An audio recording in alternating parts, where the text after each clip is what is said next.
ओम शांति। आज हम सुनेंगे मीठे मीठे बाबा के मधुर महावाक्य।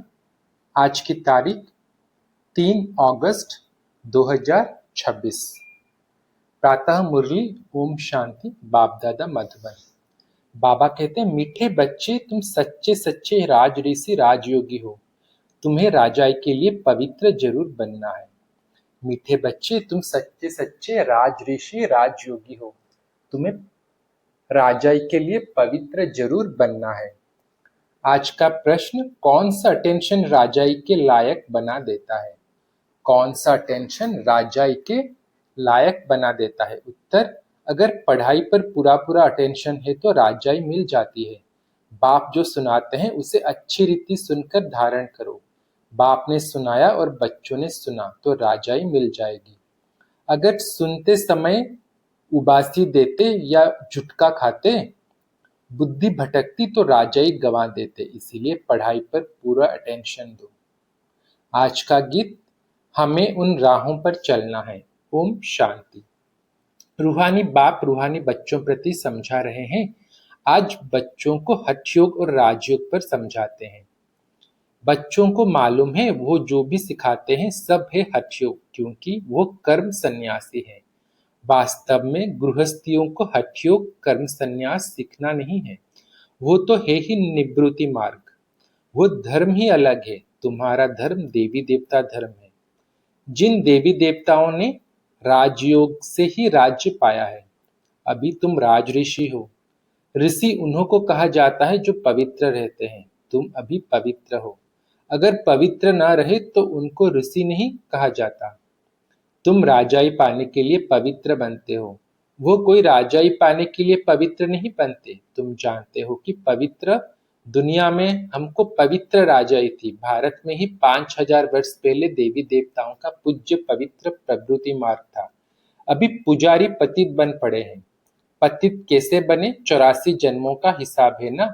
बाप जो सहज राजयोग सिखला रहे हैं वही तुमको 84 जन्मों का हिसाब बतलाते हैं। दूसरे धर्म को सन्यास धर्म वालों, बाबा बोल रहे हैं, दूसरे धर्म को सन्यास धर्म वाले क्या जाने। वो है देवी देवताओं का प्राचीन धर्म। वो है पीछे वाला धर्म। सन्यास धर्म है पीछे वाला धर्म। जो पास्ट हो गए उनको सन्यासी समझ न सके, क्योंकि वो तो बाद में आते हैं। तुम जानते हो हठ योग अनेक प्रकार के हैं। द्वापर से भक्ति मार्ग के साथ हठ योग शुरू होता है। अभी फिर है राजयोग। वो हठ योग जन्म बाई जन्म सिखाते आए हैं। राजयोग तुम एक जन्म में ही सीखते हो। उनको जन्म बाई जन्म पुनर्जन्म लेकर हठ योग सीखना ही है। तुमको राजयोग सिखाने के लिए पुनर्जन्म नहीं लेना पड़ता। ये राजयोग तुम सिर्फ संगम पर ही सीखते हो। राजाई मिल गई, स्वर्ग हो गया, फिर और सब धर्म खत्म हो जाते हैं। तुम राज ऋषि हो। राधे कृष्ण भी पवित्र है ना। श्री कृष्ण को महात्मा भी कहते हैं। महात्मा पवित्र होते हैं। तुम भी अभी महात्मा व राज ऋषि हो। महात्मा अर्थात पवित्र, महान आत्मा। यह बातें कोई शास्त्रों में नहीं है। शास्त्रों, बाबा बोल रहे, शास्त्र तो बाद में बनते हैं। कहानियों मिसल बेट सीखते हैं। जो पास्ट हो जाता है वो बेट सीख बनाते हैं। सच्चा तो नहीं है। अब बाप बच्चों को प्रैक्टिकल में पढ़ाते हैं। उनकी फिर हिस्ट्री बनाई है। यादव, कौरव, पांडव थे, जरूर संगम पर होंगे। संगम युग की हिस्ट्री बिट बनाई है। तो बाबा बोल रहे, त्योहार भी सभी संगम युग के हैं। राखी बंधन भी पवित्रता पर है। पीछे फिर उनका यादगार चलता है। यहाँ बाप भी सभी को पवित्र बनाए प्रतिज्ञा कराते हैं। सिख लोग कंगन पहनते हैं, वो भी पवित्रता की निशानी है। हिंदू लोग जनेऊ पहनते हैं, वो भी पवित्रता की निशानी है, परंतु पवित्र रहते नहीं हैं। राखी बांधते हैं, अर्थ थोड़े ही समझते हैं। आगे ब्राह्मण लोग राखी बांधते थे, अभी बहन भाई को राखी बांधती है, वो खर्ची देते हैं। ये सब अभी फैशन पड़ा है। वास्तव में यह है पवित्रता का, बाबा बोल रहे, वास्तव में यह है पवित्रता की बात। बाप कहते हैं बच्चे काम महाशत्रु है। वो ब्राह्मण लोग कोई ऐसे नहीं समझाते हैं। अभी बेहद का बाप कहते हैं, बच्चे प्रतिज्ञा करो, हम पवित्र बनेंगे, कभी विकार में नहीं जाएंगे। बुलाते भी इसीलिए हो कि आकर पतितों को पावन बनाओ। सत्युग त्रेता में कोई नहीं बुलाते, वो है ही रामराज। यह है रावण राज।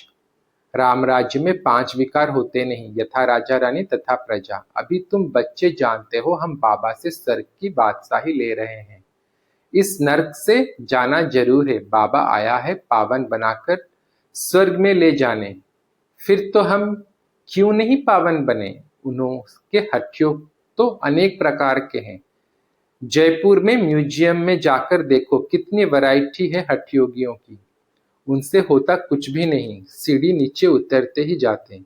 बाप ने समझाया है, भारत जब पतित बनता है, रावण का राज्य होता है, तो धरनी हिलने लगती है। सोने के महल आदि सब नीचे चले जाते हैं। महलों आदि को कोई लूट थोड़े ही, बाबा बोल रहे, महलों आदि को कोई लूटा थोड़े ही है, वो तो सिर्फ मंदिरों को लूटा है। कुछ जेवर सोना आदि ले गए हैं। जेवरों का सबसे जास्ती शौक तुमको है। तुम स्वर्ग में आते ही जेवर पहनते हो, राज्य करते हो। और धर्म वाले आते ही राज्य नहीं करते हैं। तुम बेहद के बाप से स्वर्ग की बादशाही का वर्षा लेते हो। तो यह बाप बेट समझाते हैं, गीता पढ़कर नहीं सुनाते। गीता में जो कुछ लिखा है वो सब मैंने कहा नहीं है। बाबा बोल रहे, गीता में जो बाबा बोले, गीता में जो कुछ लिखा है वो सब मैंने कहा नहीं है, वो सब बाबा ने नहीं कहा है। वो तो मनुष्य ने मेरे महावाक्यों का बाद में बेट शास्त्र बनाया है। हमने जो तुमको सुनाया वो सुनने ही, बाबा बोल रहे, हमने जो तुमको सुनाया वो तुमने ही सुना और फिर जाकर राजाई की। वहां यह ज्ञान नहीं रहता। यहाँ तो बाप टीचर बेट शिक्षा देते हैं। बाप तो हिंदी में ही समझाते हैं। यहाँ सब हिंदी हिंदी कहते रहते हैं। बाबा बोल रहे, यहाँ सब हिंदी हिंदी कहते रहते हैं ना, जो उनकी भाषा है। वास्तव में प्राचीन भाषा हिंदी ही है, ना कि संस्कृत। ये संस्कृत तो शंकराचार्य के बाद निकली है। जो आते हैं वही अपनी भाषा चलाते हैं। बाकी ऐसे नहीं कि बाबा ने गीता संस्कृत में सुनाई है, नहीं। गुरु नानक का अपना ग्रंथ है, उसने सिख धर्म स्थापन किया। उनको भी अवतार मानते हैं, उसमें राजाई भी होती है। सन्यासियों में राजाई नहीं है। बाबा ने समझाया है, बुद्ध क्राइस्ट आदि पहले गृहस्थी आत्मा थे। वो गृहस्थी पतित आत्मा तो धर्म स्थापन कर न सके। उनमें पवित्र आत्मा आई जिसने धर्म स्थापन किया। दूसरे धर्म तो किस्म किस्म के बहुत हैं, आकर अपना छोटा मठ पंथ स्थापन करते हैं। झाड़ में भी दिखाया है ना, तो हठयोग और राजयोग में बहुत फर्क है। ये बातें समझने की है। जिसकी समझ में नहीं आती होंगी वो झुटका खाते उबासी देते रहेंगे। यहाँ तो तुमको खजाना मिलता है, बड़ी भारी कमाई है, तुम रत्नों से झोली भरते हो। तो यह आंखें खोलकर सुनना होता है। झुटके खाते रहेंगे या बुद्धि बाहर भटकती रहेगी तो वो राजधानी पा न सके। तुम हो राज ऋषि, राजाई प्राप्त करने वाले। बाप राजधानी स्थापन करते हैं, श्री कृष्ण नहीं करते। श्री कृष्ण तो बाप का वर्षा लेते हैं। अब तुम्हारा बाप है निराकार, जिससे वर्षा ले रहे हो विश्व की बादशाही का। कितना तुम साहूकार बनते हो। यहाँ एक ही बाप आकर राजयोग सिखलाते हैं। सो भी घूमो फिरो खाओ पियो, सिर्फ बाप को याद करो। साहूकार जरूर अच्छी रीति खाएंगे, वो तो अपनी कमाई का फल खाते हैं। मालपुआ खाओ या रोटी खाओ, याद करो बाप को। भल कुछ भी खाओ, पैसा तब किसके लिए है। बाबा कोई मना नहीं करते हैं, सिर्फ बाप से योग लगाना है। इस राजाई स्थापन करने में खर्चा नहीं है। उस लड़ाई आदि में कितना खर्चा होता है। एरोप्लेन पर कितना खर्चा होता है। गिरने, बाबा बोलते, गिरते हैं तो एकदम खत्म हो जाते हैं। कितना नुकसान हो जाता है। तो बाप कहते हैं, चलते फिरते बाप को याद करो, सदर्शन चक्र फिराते रहो। हमने 84 जन पूरे किए हैं, अब चले वतन की ओर। घर जाकर फिर आए राजाई करेंगे। तुम एक्टर्स हो ना, वो बाइस्कोप तो 2-2.5 घंटा चलते हैं। ये बेहद का नाटक 5000 वर्ष चलता है। इनको मनुष्य ही जान सकते। ये दुनिया है कांटों का जंगल, बड़े ते बड़ा कांटा है विकार का, जो आदि मध्य अंत दुख देते हैं। दूसरे नंबर का कांटा है क्रोध, उनकी निशानी यह महाभारत लड़ाई देखो। कोई बात में गुस्सा आया तो झट बॉम्ब शुरू कर देंगे। अभी तो ऐसे ऐसे बॉम्ब्स बनाए हैं जो बात मत पूछो। सतयुग में कोई लड़ाई आदि होती नहीं, संगम पर ही यह महाभारत लड़ाई दिखाई है। दूसरे कोई शास्त्र में लड़ाई की बात ही नहीं, वहां तो सारे विश्व के तुम मालिक रहते हो। लड़ाई की बात हो न सके। शास्त्रों में असुरों और देवताओं की लड़ाई दिखाई है, परंतु देवताएं अहिंसक है। तुम योग बल से विश्व के मालिक बनते हो। यह है साइलेंस बल, इसमें कुछ तुमको बोलना नहीं है। याद के बल से तुम बाबा से विश्व की बादशाही लेते हो। फर्क देखो कितना है। साइंस वाल बाबा बोल रहे साइंस बल से विनाश होता है, उसी ही साइंस से फिर सतयुग में सुख देखेंगे। साइंस से इन्वेंशन करते हैं, वो तो सुख के लिए करते हैं। यह भी आकर बाबा बोले यह भी आकर कुछ ज्ञान लेंगे। प्रदर्शनी में तो सब आते हैं, आगे चल सब आएंगे। तुम्हारे इस साइलेंस बल का आवाज निकलेगा। तुम प्रभु बाबा बोलते तुम प्रश्न पूछते हो गीता का भगवान कौन। ऐसे प्रश्न कोई पूछ ना सके। जहां यह प्रश्न लिखते हैं तो उसके साथ चित्र भी दो। गीता का भगवान परमपिता परमात्मा या श्री कृष्ण, जो पूरे 84 जन्म लेते हैं। पतित से पावन बनाने वाला तो बाप ही है। श्री कृष्ण की आत्मा तो 84 जन्म ले सावरी बनी है। उनको बेट समझाते हैं तुमने 84 जन्म लिए हैं, तुम अपने जन्मों को नहीं जानते हो। एक्टर्स को पता तो होना चाहिए ना कि हम 84 जन्म कैसे लेते हैं। सन्यासियों का धर्म ही अलग है। भारतवासियों को अपने धर्म का पता ना होने कारण और धर्मों में जाते रहते हैं। कितनी गुरु की आशीर्वाद से किसको धन मिल गया तो बाबा बोल रहे किसी गुरु की आशीर्वाद से किसी को धन मिल गया तो उनके पीछे चटक पड़ेंगे। फिर देवाला निकला तो कहेंगे खुदा की भाभी। बच्चा मिला बहुत खुशी होगी। अच्छा 10-12 दिन के बाद बच्चा मर गया तो कहेंगे ईश्वर की भाभी। इनको जिंदा करना हमारे हाथ में नहीं है। बाबा के बहुत ऐसे मिसल बाबा बोल रहे बाबा के बहुत ऐसे मिसल देखे हुए हैं। ऐसे ऐसे बहुत होते हैं। यहाँ तो बाप बैठा है। बाप बच्चों को समझाते हैं मीठे मीठे बच्चों पावन बनो। याद है जब महाभारत लड़ाई लगी थी तो द्रौपदी ने पुकारा था बाबा हमको यह दुश्मन नंगन करते हैं, हमको इनसे बचाओ। 5000 वर्ष की बात है। इन अबलाओं पर अत्याचार इस विश्व पर ही होते हैं। कई तो स्त्रियां भी ऐसी ऐसी होती हैं जो विष बिगर रह न सकती। उन्हों का नाम भी रखा हुआ है सुपनेखा पुतना। जो विष के लिए तंग करते हैं वो है कंस, जरासंधी, शिशुपाल। ये सब विनाश को तो पाने ही है। इस समय है आसुरी रावण राज्य, फिर होगी ईश्वरीय राज्य। इस सारे चक्र को तो तुम जान गए हो कि कैसे 84 जन्म लेते हैं। यह भूलता तब है जब विकार में जाते हैं। विकार में जाने वाले का मुंह ही पीला हो जाता है। खुद ही समझते हैं यह हमने क्या कर दिया। बाप कहते हैं बच्चे इस विषय गटर में मत जाओ, यह तुमको आदि मध्य अंत दुख देने वाला है। इसमें ना पड़ो। कसम उठाओ कि हम विकार में कभी नहीं जाएंगे। भगवानवाद 6 काम महाशत्रु है। हर एक चित्र में पहले तो ये लिखो ज्ञान सागर पतित पावन गीता ज्ञानदाता शिव भगवानुवाच। तो फिर श्री कृष्ण का नाम उड़ जाए। हमको गीता का भगवान बेट यह बतलाते हैं, वही ज्ञान हम लेते हैं। भगवान ही आकर नई दुनिया स्थापन करते हैं और पुरानी दुनिया का विनाश होता है। रुद्र ज्ञान यज्ञ है ना, असूल है शिव बाबा। रुद्र बाबा नहीं कहेंगे। बॉम्बे में बद्रीनाथ का भी मंदिर है। अब बब्बुल कहा जाता है कांटों को।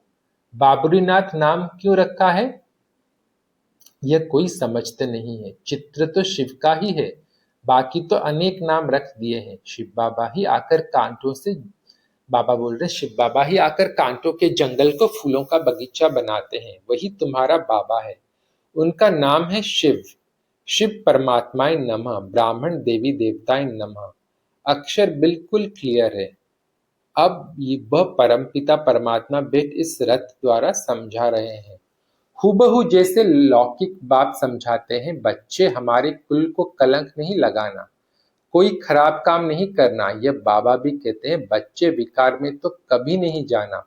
पवित्र बनने बिगर स्वयं में ऊंच पद पा नहीं सकते। बहुत जबरदस्त कमाई तुम कर रहे हो, बाकी सब गवा रहे हैं। भल कोई के पास पदम है, बड़े बड़े महल बना रहे हैं, लाखों रुपए खर्च करते हैं। तुम समझते हो वो सब वेस्ट ऑफ टाइम है, यह कुछ काम नहीं आएगा, सब खत्म हो जाएगा। वो तो समझते हैं 10-12 हजार वर्ष चलेंगे। बाबा बोल रहे हैं वो तो समझ रहे हैं 10-12 हजार वर्ष चलेंगे। तुम बच्चे जानते हो मौत तो सामने खड़ा है सिर पर। थोड़े समय के अंदर यह अर्थक्वेक आदि हो सब डावाडोल हो जाएगा। अर्थक्वेक आदि में अनगिनत मर जाएंगे। अब तो विनाश होना ही है। विनाश का साक्षात्कार और स्थापना का साक्षात्कार किया है, सो फिर इन आंखों से देखेंगे। भक्ति मार्ग में कितना कुछ करते, परंतु कोई वैकुंठ में जा न सके, ज्ञान बिगर सदगति हो न सके। ये सब भक्ति मार्ग के खिलौने हैं। अच्छा, मीठे मीठे सिकिलद्दे बच्चों प्रति माता पिता बाप दादा का याद प्यार और गुड मॉर्निंग। रूहानी बाप की रूहानी बच्चों को नमस्ते। हम सभी रूहानी बच्चों की रूहानी माता पिता बाप दादा को भी याद प्यार गुड मॉर्निंग, नमस्ते नमस्ते नमस्ते बाबा नमस्ते। शुक्रिया बाबा, शुक्रिया, दिल से शुक्रिया। ओम शांति बाबा।